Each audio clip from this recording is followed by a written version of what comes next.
Sorry about that. Let's put this back in here.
You're the tall one.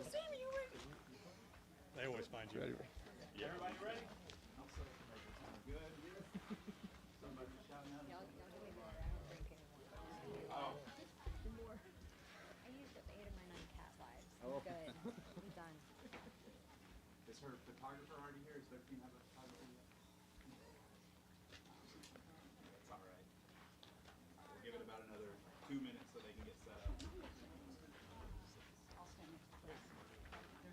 Maya's Brett. causing problems. Maya's causing problems everywhere. Record time.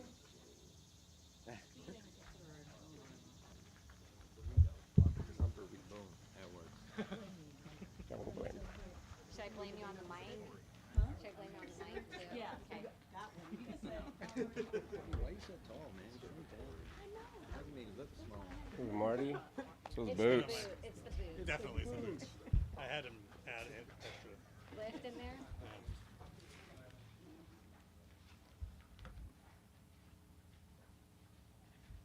What, DeSantis?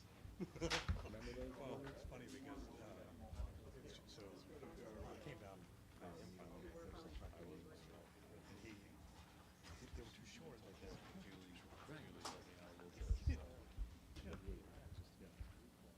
Ready, Brett?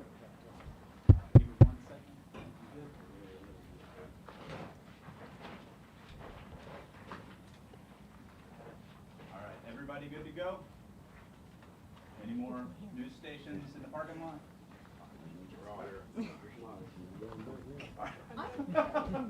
All right, go ahead, Chief. Good afternoon, everyone. My name is Tom Munoz, Houston Fire Chief for the Houston Fire Department. Since last October, we've had approximately 15 grass fires throughout the area. And we started looking at these fires. Last week, there was 5 set in this area, in the Houston, in the Memorial Park area. We were fortunate there was no serious structure damage in the area. However, there was some vegetation that was burnt.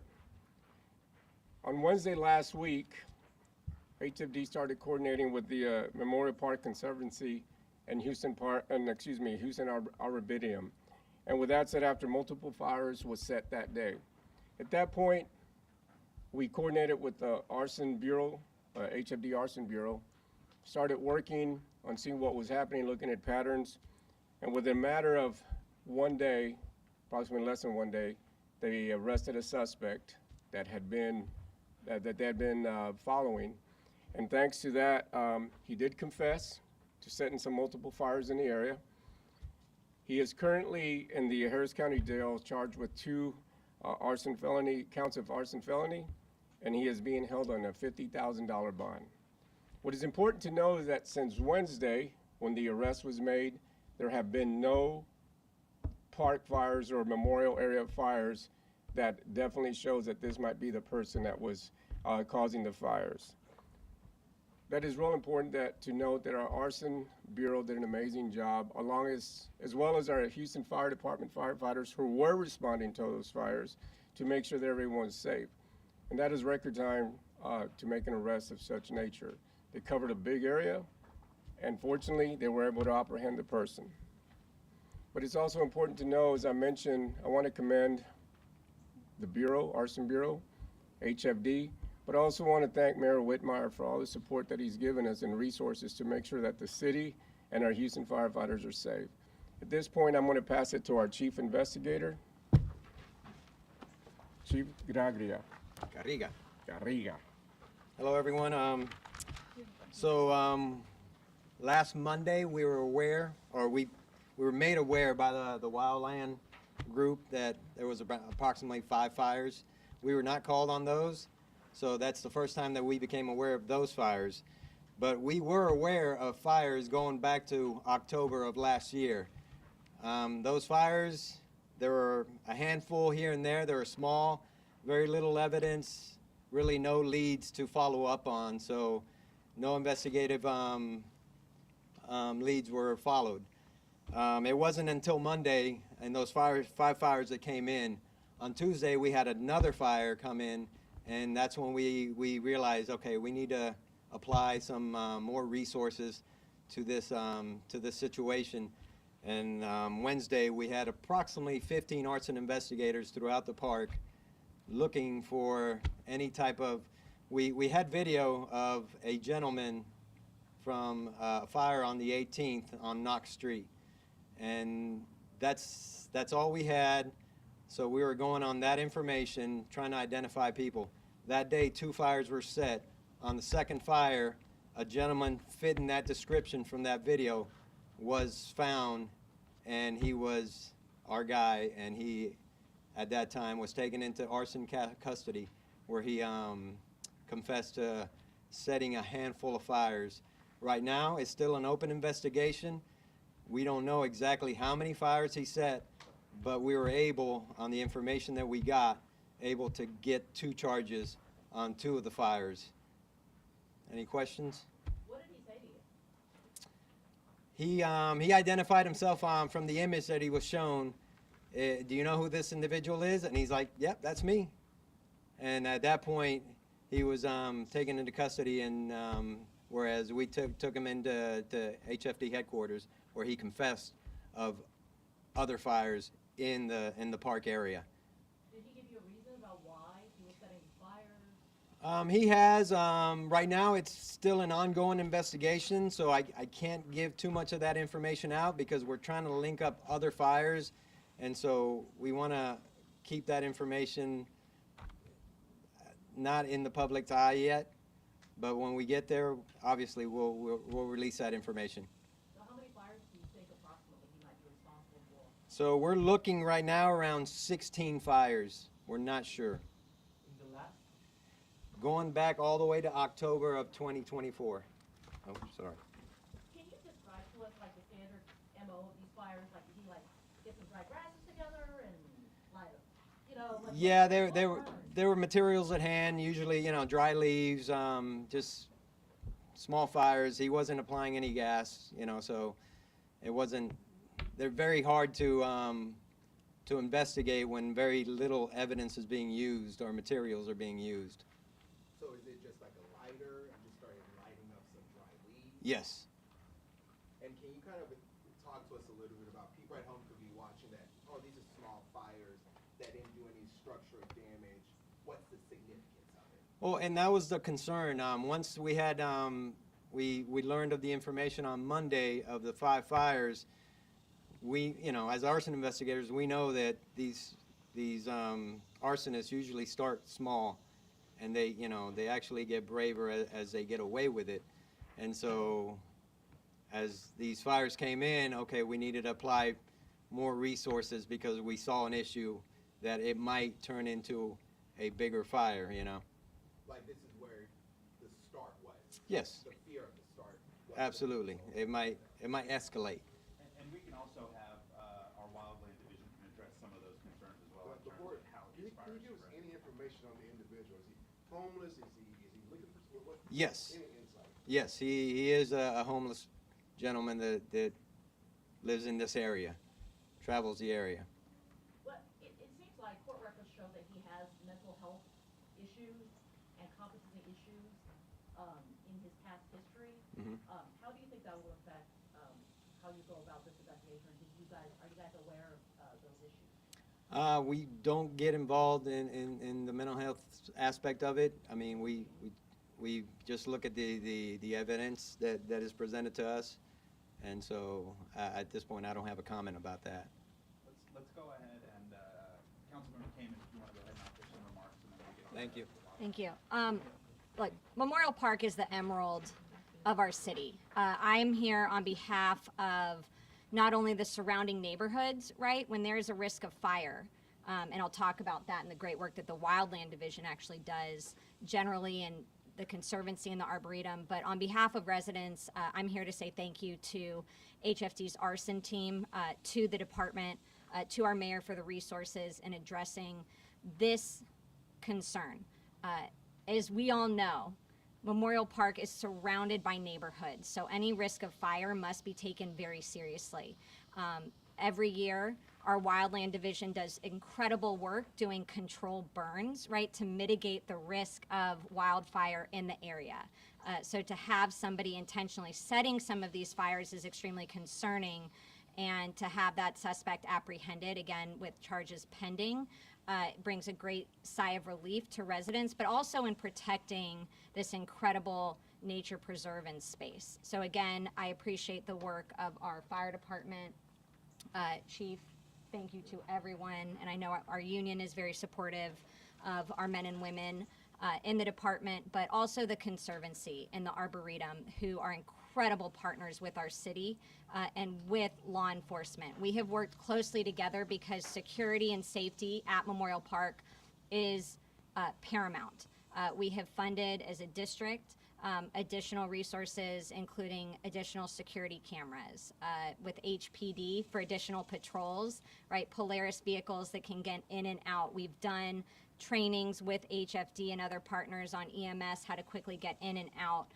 And this is one of those things that may not be within our control, but certainly they acted extremely quickly and effectively and efficiently to address the concern. And again, I'm just very grateful for everyone's teamwork on this. So, Engineer Operator Huddleston, you want to come up and talk a little bit about Wildland's interest out here in Memorial Park, what y'all do? Sure. Good afternoon. My name is Justin Huddleston. I'm engineer operator by rank, and I'm the Wildland Fire Coordinator for the Houston Fire Department. Just a general announcement. You know, we had a lot of 911 calls whenever the arson fires sort of started, and that's a big component whenever it comes to, you know, making sure that these fires stay small. There is a lot of risk whenever we get into a wildland urban area, which, you know, Memorial Park is considered that, as well as the Arboretum, in a wildland urban interface area, which is where undeveloped property is adjacent to neighborhoods and developed properties. And so really it's a public safety piece of, you know, when you see something, say something, regardless of the size of a fire, making sure that the 911 call is made. And the speed at which we get here is a big piece of why those fires stay so small. And then the notification to our arson folks whenever we suspect that it's not, you know, by nature of a fire occurring, that we can get that process started, which ultimately is what made this process so quick over the course of just a matter of days. Making sure that these fires stayed small in a time whenever we were kind of drying out before the rain started to come back. These fires could have had potential to get larger and impact the neighboring homes. And so we didn't get to that point yet, which is a good thing. And it's back to just if you see something, say something, and being situationally aware whenever you're in the parks. So, in terms of the other SMEs that we have here today, we've got Marty Langton here with the union, Kenneth Allen, the Parks Director, Chris Ballard with the Memorial Park Conservancy, and Debbie Markey, apologies, with the Houston Arboretum. So if y'all have any questions for any of them, let me know and we can get them to the right person. Did Sandy talk about the Arboretum fire? Wasn't that set? Wasn't there a fire in the Arboretum? We've had, and yeah, we've had fires. That's one of the incidents, right? So can Yeah, you talk it about was, that? it was They were on all the front. exterior to Yeah. the grounds. They were all outside the fence line. Okay, but that's, can you talk about that? Good. You want to talk about it? You wanna talk, I mean, because it's in the charging document, so I was like, if their address is, I don't, you know, since you're here, then that's what they're. Do you want me to,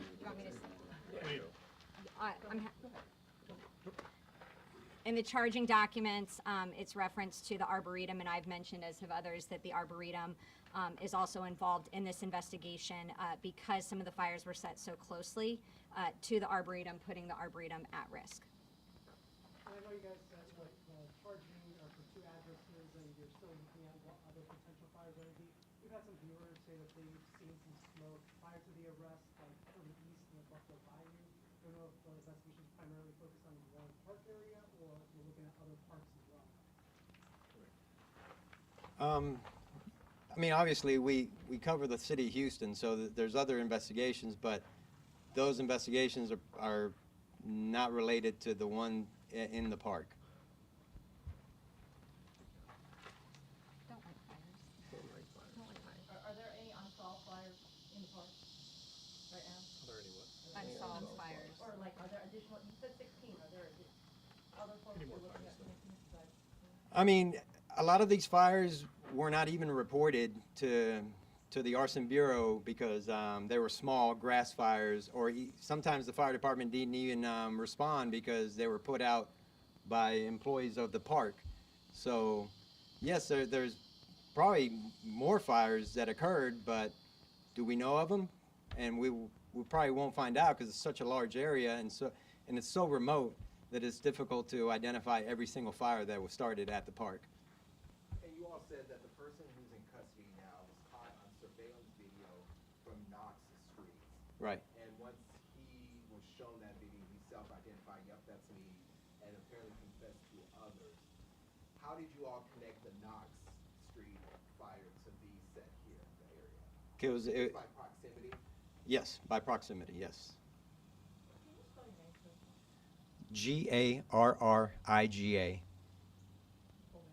Jan, Jan.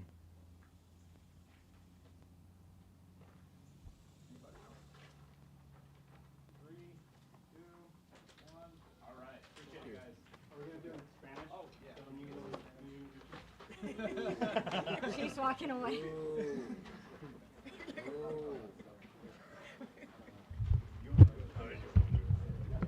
And again, if y'all can put